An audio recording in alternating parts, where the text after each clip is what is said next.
70 साल से डरा रहा था चीन। अब भारत ने कर दिखाया।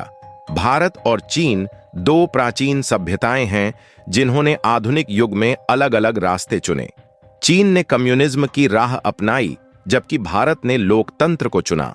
1949 में पीपुल्स रिपब्लिक ऑफ चाइना की स्थापना के बाद से ही चीन ने एक आक्रामक विस्तारवादी नीति अपनाई। भारत की शांतिप्रिय नीतियों को अक्सर चीन ने कमजोरी समझा, परंतु अब समय बदल चुका है। इतिहास की झलक। भारत और चीन के संबंधों में 1950 के दशक में हिंदी चीनी भाई भाई का नारा जरूर गूंजा, लेकिन 1962 की लड़ाई ने सब कुछ बदल दिया। चीन की चालबाजियों और विश्वासघात ने भारत को झकझोर दिया। भारत को उस समय संसाधनों और रणनीति की कमी का सामना करना पड़ा। सालों की तैयारी।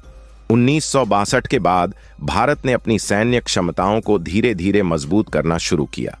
हालांकि 70 और 80 के दशक में चीन कई बार भारत को डरा धमकाकर रणनीतिक बढ़त हासिल करता रहा, लेकिन भारत ने चुपचाप अपनी नींव मजबूत की। 1998 परमाणु परीक्षण, पहला साहसिक कदम। भारत ने 1998 में पोखरण में परमाणु परीक्षण कर दुनिया को चौंका दिया।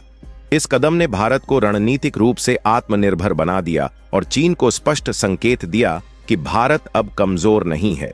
डोकलाम विवाद 1917, भारत की दृढ़ता। डोकलाम में चीन द्वारा सड़क निर्माण की कोशिश को भारतीय सेना ने रोका और लगभग 73 दिनों तक दोनों सेनाएं आमने सामने खड़ी रहीं। भारत ने यहां दिखा दिया कि अब वह पीछे हटने वाला नहीं है। चीन को आखिरकार पीछे हटना पड़ा।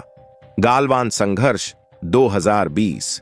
नया भारत गालवान घाटी में 2020 में हुई झड़प ने एक बार फिर भारत की निर्णायक नीति को दिखाया। हमारे जवानों ने चीनी सैनिकों को मुंहतोड़ जवाब दिया। यह वही भारत था जो 1962 में हारा था, पर 2020 में डटकर खड़ा रहा। बॉर्डर इंफ्रास्ट्रक्चर में क्रांति। भारत ने अब सीमाओं पर सड़कों, पुलों और हवाई पट्टियों का तेजी से निर्माण शुरू किया है। ब्रह्मोस मिसाइल, तेजस फाइटर जेट और राफेल जैसे आधुनिक हथियारों ने भारतीय सेना को पहले से कहीं अधिक ताकतवर बना दिया है। डिप्लोमैटिक रणनीति। भारत अब अंतर्राष्ट्रीय मंचों पर भी चीन को टक्कर दे रहा है। क्वाड समूह, भारत, अमेरिका, जापान, ऑस्ट्रेलिया में भारत की सक्रियता ने चीन की चिंता बढ़ा दी है। आर्थिक मोर्चा। भारत ने आत्मनिर्भर भारत और मेक इन इंडिया जैसी योजनाओं के जरिए चीनी उत्पादों पर निर्भरता कम करने की शुरुआत कर दी है। पबजी जैसे कई चीनी ऐप्स पर प्रतिबंध से लेकर कई चीनी निवेशों की समीक्षा तक भारत ने मजबूत आर्थिक संकेत दिए हैं। साइबर और टेक्नोलॉजी। भारत अब साइबर सुरक्षा और कृत्रिम बुद्धिमत्ता जैसे क्षेत्रों में भी आत्मनिर्भर बनने की दिशा में कदम बढ़ा रहा है। DRDO और ISRO जैसे संस्थान भारत की तकनीकी ताकत का प्रतीक बन चुके हैं। जनमत और राष्ट्रवाद। देश में राष्ट्रवाद की भावना और सेना के प्रति सम्मान में वृद्धि ने भी चीन जैसे देशों को स्पष्ट संदेश दिया है कि अब भारत केवल राजनीतिक नहीं बल्कि जनमानस स्तर पर भी जाग चुका है। निष्कर्ष।